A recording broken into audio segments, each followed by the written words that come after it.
মার্কিন গোয়েন্দা প্রধান তুলসি গ্যাবার্ড বাংলাদেশের ধর্মীয় সংখ্যালঘুদের নিপীড়ন ও হত্যার যে অভিযোগ তুলেছেন সেই বিষয়ে উল্লেখ করে এক সাংবাদিক প্রশ্ন তুললে তিনি এসব কথা বলেন। ট্যামি ব্রুসের এই কথায় আপাতত বাংলাদেশের সরকারের জন্য কোনো স্বস্তির কারণ আছে কিনা, কি মনে করেন?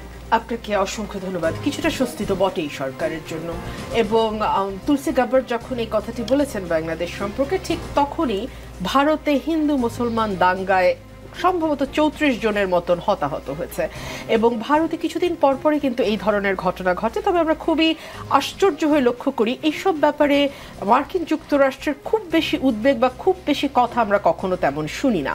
বাংলাদেশে যাদের জন্য বাড়তি সুরক্ষার প্রয়োজন হয়, সেটা ধর্মের ভিত্তিতে হতে পারে, সেটা লৈঙ্গিক পরিচয়ের ভিত্তিতে হতে পারে, সেটা জাতিগত পরিচয়ের ভিত্তিতে হতে পারে, কিংবা সেটা কেবলমাত্র আয় বৈষম্যর কারণেও হতে পারে। সো এই চারটা দিক বিবেচনায় যদি আপনি দেখেন, তখন ডেফিনেটলি যে কোনো পরিবর্তনে, যখনই বাংলাদেশে কোনো পরিবর্তন হয়, সংখ্যালঘু সম্প্রদায় এক ধরনের আতঙ্কে ভোগেন। এই কথাটি অস্বীকার করা অন্যায় হবে।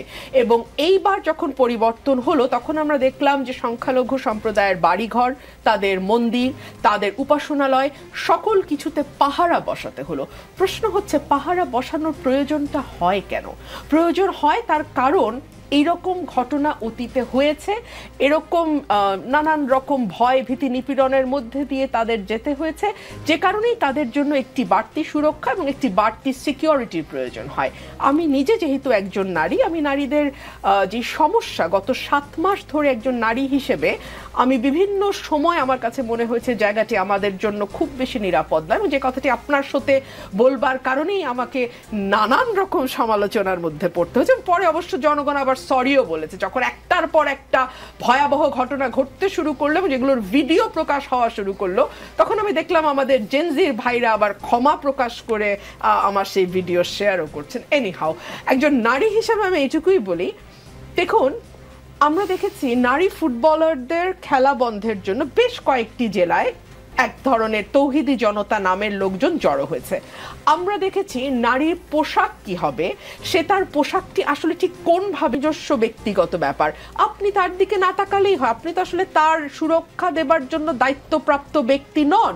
কিন্তু এই ঘটনাগুলো যখন ঘটে এবং সরকার যখন এটিকে ডাইলিউট করার জন্য বলে যে না, এটা আসলে নারী পুরুষ সকলের জন্যই ধূমপান নিষেধ। ধূমপান নিষেধ তো সারাক্ষণই তো আমরা পুরুষদের রাস্তায় ধূমপান করতে দেখি, কয়েক কোটি পুরুষ প্রতিদিন রাস্তায় পাবলিক প্লেসে ধূমপান করে। এখন পর্যন্ত 50 টাকা জরিমানা জীবনে কোনো পুরুষের কাছে করা হয়েছে কিনা আমি এই প্রশ্নটি রাখছি। এবং যেই আইনটি বছরের পর বছর অব্যবহৃত থাকে বা যার কোনো প্রয়োগ প্র্যাকটিক্যালি পসিবল হয় না, তাকে ডেড ল বলে। সো এই যে 50 টাকা জরিমানা বা কিছু একটা জরিমানার যে আইনটা আছে পাবলিক প্লেসে ধূমপানের, এটা একটা ডেড ল। এই ডেড লটাকে আপনি রেফার করছেন বিকজ আপনি খুব ভালো করে জানেন মেয়ের জায়গায় যদি দুটো ছেলে হতো তাহলে কিন্তু এই ধরনের ঘটনা ঘটতো না। এখন যেহেতু বিশ্বায়নের যুগ, এখন যেহেতু প্রত্যেকের হাতে স্মার্টফোন, প্রত্যেক খবর মুহূর্তে বিশ্বময় চাইলেই ছড়িয়ে দেয়া যায়, ছড়িয়ে পড়ে। সো এই খবরগুলোকে হাইলাইট করে বিদেশে দেওয়া বা বিভিন্ন জায়গায় দেওয়াটা তো আসলে কোনো বড় বিষয় নয়, এবং এই সরকারকে এই সকল কিছু মাথায় রেখেই চালানো উচিত ছিল। তবে নিকোল একটাকে নিতেই মোর কমফোর্টেবল, সেটা কি ঠিক হোক বা ব্যাঠিক হোক, আমার কাছে সেটাই মনে হয় ভেরি আনফরচুনেটলি। না হলে আপনি আমাকে বলেন 94টা মাজার ভাঙা হলো কি কারণে? একটার বিচার হয়েছে নিকোল, একটা। ইসলামের আটক করা হয়েছে, অনেককে আটক করা হয়েছে, তাহলে থামছে না কেন? তাহলে কি থামাবার মতন যথেষ্ট জোরালো পদক্ষেপ নেই?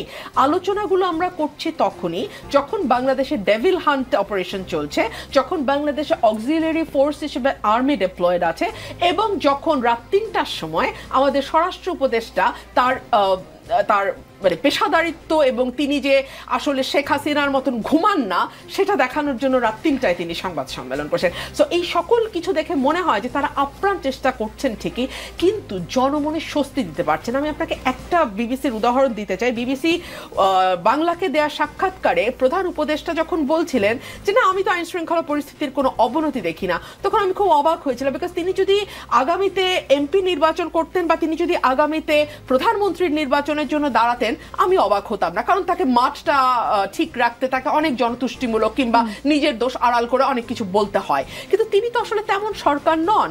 তিনি দেবপ্রিয় ভট্টাচার্যের ভাষায় একটি সুবোধ সরকার, যেই সরকারের সুবোধ বলতে আমি বুঝি সুনীতি, সুশাসন, এই বিষয়গুলো তার থাকবে এবং ভালো বোধও তার থাকবে। সো তিনি কি জানেন না আইন শৃঙ্খলা পরিস্থিতি কেমন?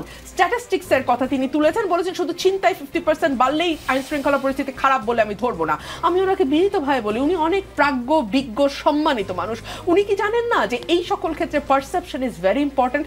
আপনার থেকে আমার থেকে আবু আলম ভাইয়ের থেকে হয়তো আমার এই ভাইয়ের মধ্যে ভয় ছড়িয়ে যাবে, এবং ভয় কিন্তু সংক্রামক, ঠিক যেরকম সাহস সংক্রামক। সেটা মুখপাত্র ট্যামি ব্রুস যেটা বললেন যে এদিক থেকে বাংলাদেশের অন্তর্বর্তীকালীন সরকারকে আমরা স্বাগত জানাই, কারণ সব স্তরের নাগরিকদের জন্য তারা নিরাপত্তা নিশ্চিত করেছে। এটা কি কোনো পজিটিভ সাইন কিনা, বা আপনি কোনো স্বস্তি খুঁজে পান কিনা এটার মধ্য থেকে?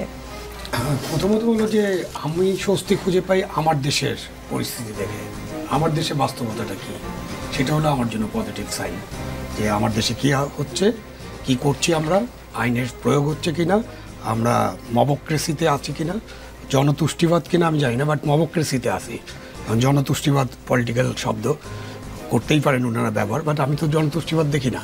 আমি দেখি মব কোথাও যে হামলা করছে, মবের হামলা, মব বেরিয়ে গেল এবং আমরা ওটাকে মেনে নিচ্ছি, এবং কেউ কেউ এখন প্রতিবাদ করছি, কিন্তু আমরা করি না। এটা একটা অ্যানোমি সিচুয়েশন, হ্যান দিয়ে আমরা একটা বোঝান শক্তিশালী একজন মানুষ। এবং আজকে যে ব্রুস বললেন, তারাও ওই অ্যাডমিনিস্ট্রেশনের সাথে আছেন, ওনারা আমাদেরকে যেভাবে দেখেন সেভাবে বলছেন, বলতেই পারেন। তুলসী গেবার্ড হয়তো একটু কঠিনভাবে বলেছিলেন কথাগুলো, এবং ব্রুস সেটাকে একটু ঠান্ডাভাবে বললেন। আগের লাইনটা আমরা খেয়াল করি, আপনি তো যেহেতু মিডিয়াতে আছেন, আগের লাইনটা কিন্তু যেখানেই ঘটে সেখানে আমরা প্রতিবাদ করি, মানে প্রতিবাদ করি না এটা বলেনি। এবং তুলসী গেবার্ডের কথাগুলো ঠিক না এটাও বলেননি উনি একটা লাইন যোগ করেছেন, পজিটিভ লাইন। সেটা হলো যে বাংলাদেশের যে বর্তমান সরকার তারা ব্যবস্থা নিচ্ছে, আমরা দেখছি ব্যবস্থা নিতে। তো এখন পুরোটা মিলিয়ে একটা জিনিস হলো, এই দেশে সংখ্যালঘু নির্যাতন হয়, এদেশে নারীরা ভয়ের মধ্যে থাকেন, নারীদের উপরে বিভিন্ন রকমের হেনস্থা হচ্ছে, এদেশের শিশুরা নির্যাতনের শিকার হচ্ছেন, এদেশের দরিদ্র মানুষ নির্যাতনের নিপীড়নের শিকার হন। এবং মার্কিন যুক্তরাষ্ট্র, পৃথিবীর যে কোনোখানে যখন সংখ্যালঘুর বিষয়টা আসবে, শুধুমাত্র সংখ্যালঘু মানে ধর্মীয় সংখ্যালঘু না, যেটা রুমিন ফারহান পরিষ্কার করেছেন। সংখ্যালঘু মানে হচ্ছে যে আপনি যেভাবে দেখেন তাদেরকে, আমাদের পাহাড়ে অনেক সংখ্যালঘু মানুষ আছে, খ্রিস্টানরাও সংখ্যালঘু মানুষ, এবং আমাদের নারীরা 51% হলেও আমাদের আচার আচরণের তারা হলো সংখ্যালঘু। কারণ আমরা পুরুষরা যেভাবে চলাফেরা করতে পারবো, যেভাবে স্বাধীনভাবে কিছু করতে পারবো, সেভাবে তারা করতে পারবেন না। তারা সন্ধ্যার পরে বের হতে গেলে তাদেরকে 10টা চিন্তা করতে হবে, পাহারাদার সাথে রাখতে হবে, তারপরও নিরাপত্তা আছে কিনা, সেই অর্থে ওনারা সংখ্যালঘু। তো এইখানে ইয়েস ঠিক আছে যে আমাদের অবস্থাটা আমরা বোঝার চেষ্টা করি। আর আমি যে কোনো বিদেশি কর্তৃপক্ষ বা বিদেশি বন্ধু বা বিদেশি সরকারের প্রতিনিধি যখন কোনো কথা বলে, আমি সব কথাগুলোকে তুড়ি মেরে উড়িয়ে দেওয়ার পক্ষে না। তারা কথা বললে আমরা কথাগুলো দেখি, অ্যানালাইসিস করি, যদি কোনো মিস ইনফরমেশন থাকে, ডিসইনফরমেশন থাকে, স্ট্যাটিস্টিক্স ভুল থাকে, আমরা সেগুলো নিয়ে আলোচনা করতে পারি এবং আমরা পরিষ্কার করতে পারি যে না, উনি যেটা বলেছেন সেটা এইভাবে সত্য না। আমি একটু উল্লেখ করি মাঝখানে, উপদেষ্টা আসিফ মাহমুদ সজীব ভুইয়া তার সামাজিক যোগাযোগ মাধ্যমে মানে ফেসবুকে তিনি স্ট্যাটাস দিয়েছেন 2 ঘন্টা আগে।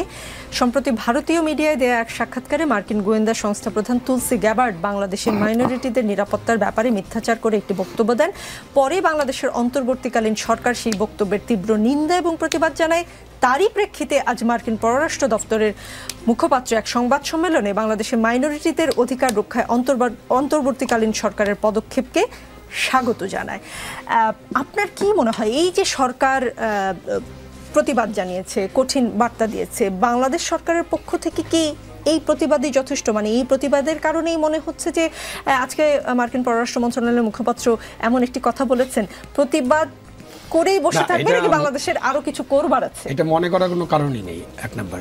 2 নম্বর, যে তুলসী গ্যাবার্ডের যে স্ট্যাটাস আমরা তো জানি উনি কে, তো ওনার কোনো মন্তব্যের ব্যাপারে কোনো ব্যাখ্যা দেওয়ার প্রয়োজন হলে ওনার স্টেটাসের লোক যারা আছেন তারা দেবেন। এটা প্রধান উপদেষ্টার দপ্তরের কাজ ছিল না, একদম পরিষ্কারভাবে মনে করি, যেহেতু আমি সরকারের সাথে অনেকদিন কাজ করেছি। এটা প্রধান উপদেষ্টার অফিসের কাজ না, এটা পররাষ্ট্র দপ্তরের কাজ হতে পারত। এটা ইভেন স্বরাষ্ট্র উপদেষ্টার দপ্তর এই বিষয়ে কথা বলতে পারতো। কিন্তু হঠাৎ করে আমাদের প্রধান উপদেষ্টার দপ্তর যেভাবে রিয়্যাক্ট করেছে, রেসপন্সও করে না, রিয়্যাক্ট সেটাই আমি বলার চেষ্টা করছিলাম যে আমাদের কোনো কিছু শুনলেই হঠাৎ করে রিয়্যাক্ট করতে হবে কেন? আপনি যেটা বললেন ওটা একটা রিয়াকশন, যে আমরা এরকম ধমক টমক দিয়েছি, এরকম কড়া প্রতিবাদ করেছি। তারপরে পররাষ্ট্র উপদেষ্টা কিন্তু একটা জিনিস বলেছেন যে আমরা কিছু বলি না, কিন্তু আমাদের প্রধান উপদেষ্টার দপ্তর থেকে যেটা বলেছে সেটা ঠিকই আছে।